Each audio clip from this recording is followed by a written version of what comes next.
First time packing the tether is a two-step process. 1. Reordering the tether from coil. 2. Pack tether in dry bag. Place the drone on a stable surface. Hold the tether coil in one hand.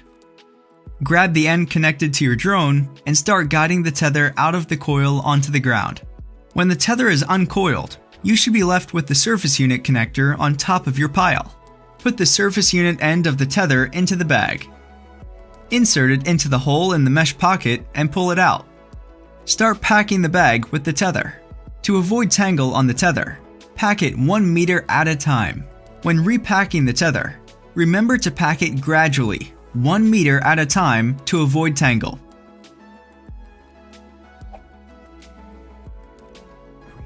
Connect the tether to the surface unit. Make sure the pins are the right way.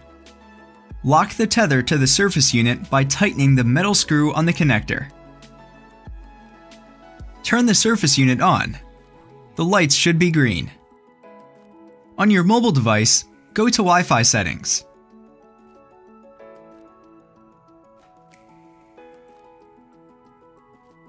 Locate your surface unit and connect.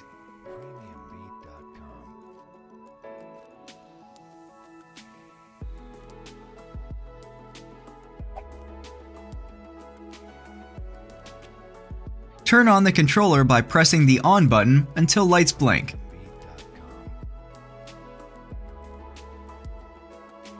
Press and hold the Bluetooth button until the lights start pulsating.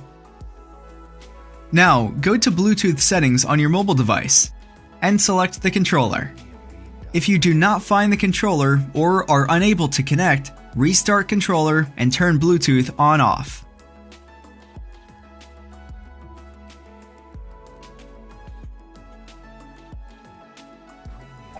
Next step is to turn on the drone. Hold the magnet in front of the LED light window until you hear a melody from the drone and lights start blinking. Last step is to connect to the drone in the Blueye app. Open the Blueye app. On the home screen, you'll see connection status. The drone should connect automatically. If not, hit the Connect to Drone button. We have now established communication between your mobile device and the drone. Before we dive, be sure to check the power status on all equipment. You need at least 80% battery power to start diving. Before we start fully experiencing the Blueye Pioneers' potential, remember to always evaluate the conditions before diving. Read the safety instructions in the manual. Now we're ready to dive.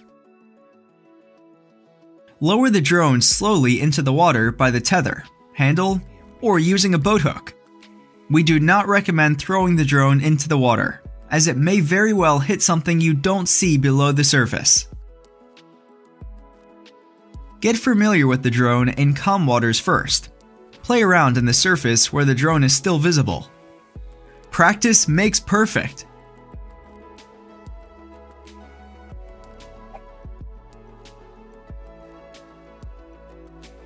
The right joystick controls the direction thrusters, moving the drone forward, backward, and right, left. Moving the joystick up or down makes the drone go forward or backwards. Left joystick controls vertical and lateral thrusters that are used to adjust depth and to pan the drone. Moving the joystick up or down makes the drone surface or dive. Moving the joystick to the sides makes the drone pan to either left or right. We use both auto heading and auto depth for easier control, direction, and steadier video recording shots. The triggers R2 and L2 on the back of the controller controls the boost mode and slow mode. They can be used to either decrease or boost the thruster power. If you need information of the different buttons' functionality, press R1 to bring up the controller instructions. The LED provide better visibility in dark areas. Turn it on by pressing the Y button. Dim the light intensity in order to avoid snowstorm effect. After each dive in saltwater, you need to flush the drone with fresh water, either by submerging it or flushing it with a garden hose. Also, check the thrusters for debris, such as kelp or sticks that may have entered the thruster tubes. We recommend that this is done every time to make sure that your drone gets the optimal care.